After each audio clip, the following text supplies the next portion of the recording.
Welcome to our 10th episode of the HLI podcast. Summer break was nice, and now we're back in full swing. We had planned for a Facebook Live version, but given all the breadth of information our guests today wanted to share, we opted to go for a regular podcast format. I think it gives us the opportunity to delve into a topic much more comprehensively. Our guest today is no other than Noelle McNamara. If you have been following HLI activities, you will have come across her various contributions. She has been with us for over 2 years, and during this time helped develop and sustain our interest in community health worker issues. Recently, she started her MPH program in global health policy at the Milken Institute at George Washington University.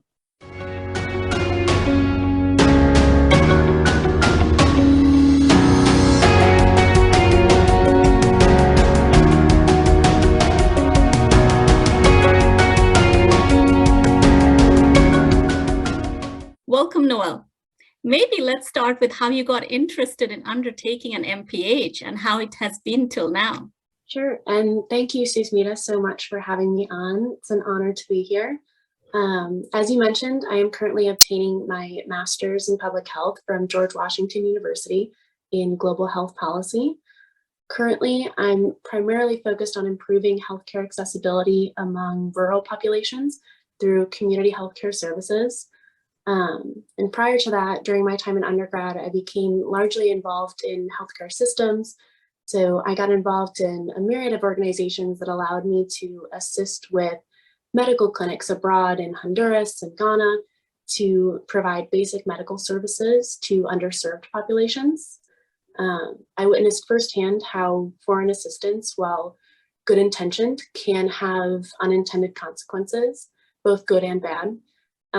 And this is largely the reason why I decided to go for my master's in the first place, because I hope to help design public health interventions that are locally focused, sustainable, and an overall benefit to the community. That's wonderful. You've come such a long way. I remember in one of our first exchanges, right after my talk during your undergrad class at University of Michigan, you mentioned your passion for uplifting others and being able to compel change right at the community level. And your volunteer work at Global Brigade was enabling you to experience this. Could you share a little more about that? Yeah, during my undergrad, I worked with a few different organizations, but I spent most of my time working with Global Brigades. It's an international sustainable development organization that empowers communities within rural Nicaragua, Panama, Ghana, and Honduras, which is where I spent most of my time. They operate based off of a holistic model, including medical, public health, business, engineering, water, and human rights brigades. And students, such as myself, fundraise during the school year to pay for these brigades. So I went on numerous medical brigades, a public health brigade, and a water brigade, and all the fundraising goes towards supplies required to put on the brigade and to provide transportation for both the staff and the students. But since medical brigades is where most of my focus is, I'll spend most of my time on that. So medical brigades set up clinics within underserved communities who don't have regular access to medical care. They set up in the clinics every 6 months, and we provide regular checkups, medications, vitamin supplements, screenings, referrals, and all the doctors there are volunteers, and the students are actually able to run the clinic. So they triage, they see the patients, hand out the medications, everything from getting the patients in the door to when they leave. And it was an incredible experience that I would not change for the world. I can imagine that. I remember you were great at fundraising too. Where was it we met for lunch? Was it at Potbelly's or? Panera. Panera, and they were, yes. Yeah, that's, part of the experience. I think, not only giving of yourself, but really getting the resources together to help it. It must have been very fulfilling. And I remember, our discussions during that time and even during the pandemic, where, you really highlight this in your blog, that you had the filling the gaps our neglected army of health workers, you really highlight how, community health workers are really an untapped resource in the health sector, even generally. And during COVID times, it just made more sense. And unfortunately, we actually saw the opposite. If you can just fill us in a little more on that, that would be great. Yeah, thank you. CHWs actually became an interest of mine after my first medical brigade. While GB was not able to be in the communities all 12 months of the year, so they trained community health workers to provide those basic medical services when they weren't there. And I thought it was such a wonderful innovation to allow people who aren't classically medically trained to provide basic and absolutely necessary services to their community members. So I couldn't help but wonder why CHWs weren't utilized more around the globe. I noticed specifically that there is a huge gap between developed and developing countries. Developing countries have really utilized this resource, whereas developed have not. And I really thought, especially at the beginning of COVID-19, that CHWs could be such a tremendous resource for countering misinformation in their communities, because they are a trusted resource. And that's where we were lacking. Especially at the beginning of COVID-19, I noticed that CHWs could have been such a tremendous resource for countering misinformation. They're a trusted member of their community, and it's much easier to understand something from a friend, from a colleague, than it is from someone so far removed from you, especially with something as scary as a global pandemic.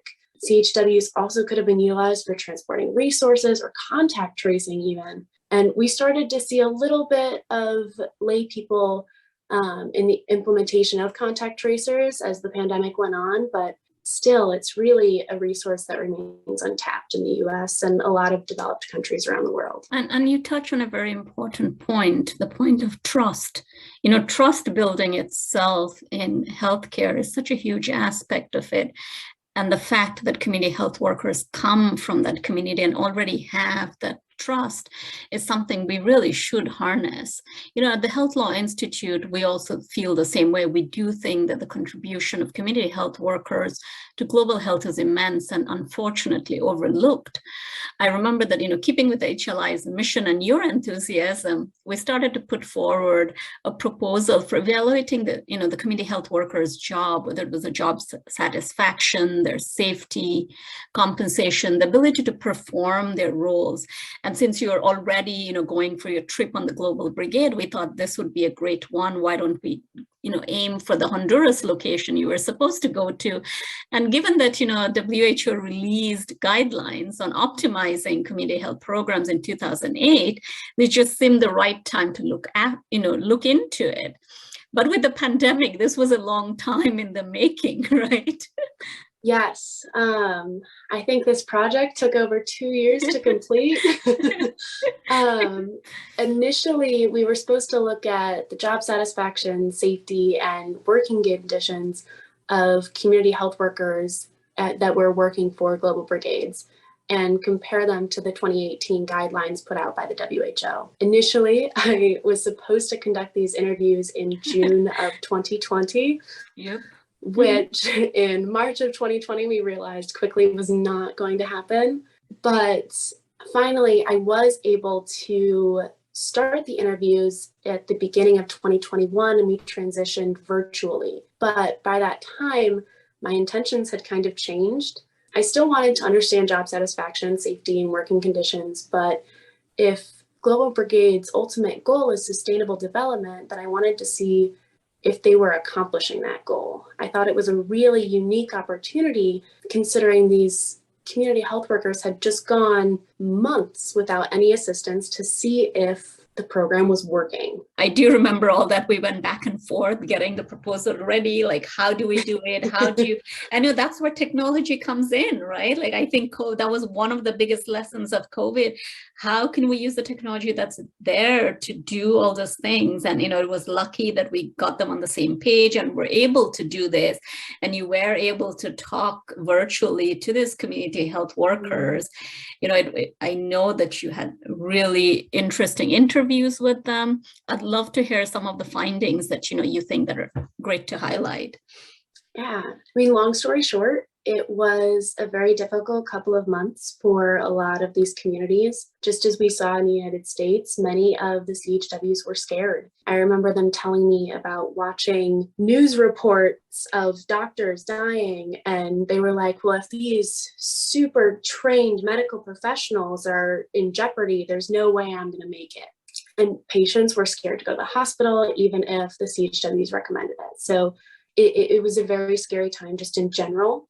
The CHWs were able to call a Global Brigades doctor if they ever needed advice, but the doctors weren't able to go to the community or to the communities. It wasn't safe.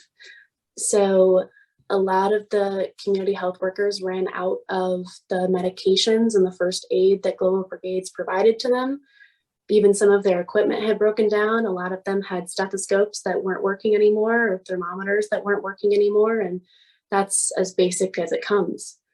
But despite this, the vast majority of the CHWs that I interviewed still said that this job was everything that they hoped for. They had complete job satisfaction. They considered it an act of service to their community and an honor to be able to provide these services. So it was very interesting for me as someone in the global health field and someone who's working to become a public health professional to see how sustainability really failed here. One of the community health workers actually that I interviewed was a CHW for decades prior to when Global Brigades entered her community. And she was the only one that I interviewed that was still able to provide medications and services to her community because she still had those connections from local clinics. And it was fascinating to see. It was heartbreaking, but it was fascinating to see how when you only depend on one resource, if that resource goes out the door, then you're alone.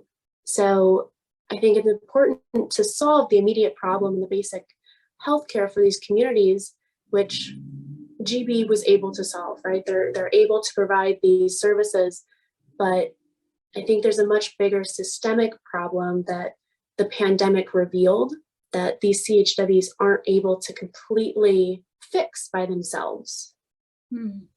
Yeah, and I guess that goes right. What's the enabling environment we need to create around them to get to that? And the thing you mentioned, that's really harrowing, like the fact that them reading in the newspaper about physicians having it and how much protection do they have.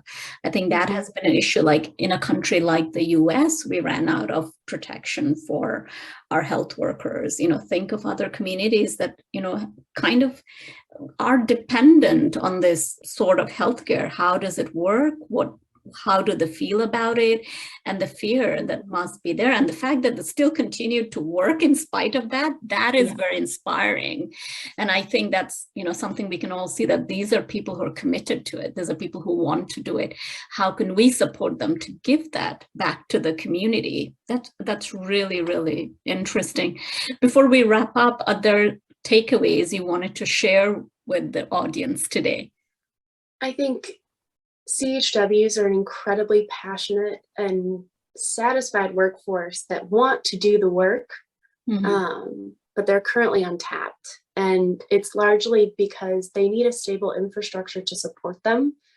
Without an enabling environment, health workers aren't able to do the job that they're trained to do, right? And we've seen that in the United States too. We've seen a massive downturn of our health workforce as they're battling fatigue, as they're battling burnout. And without an enabling environment, without living wages, or in some cases for some of these, or for some communities in the developing world, remuneration in general, health workers deserve a safe working environment, and they deserve to be treated humanely and made a priority by their governments. And without rules and regulations and guidelines to enforce this, health workers are ultimately, they'll lose trust in the community. And that's the biggest problem we've seen during this pandemic, right? We have all the science, we know what to do, but without trust, Nothing works. And that's why this is such a personal passion for me, because it's not just community health workers in Honduras, it's everywhere. We're seeing it globally. And I may not have all the answers, but I am actively working towards finding them. Well, thank you again, Noelle, for this very informative session. I wish you the best in your program, and of course, to help continue supporting us at HLI. I really hope this session kind of highlights the plights of community health workers, what they can offer to us, the fact that they need to be paid appropriately. We need to value their contributions. We need to actually, develop the environment that they can work in effectively, and how to better utilize, this whole resource. I look forward to all of you joining us for our next episode on December 9th. And as always, we welcome your suggestions, questions, and comments on our social media pages, or email us directly at podcast@healthlawinstitute.org.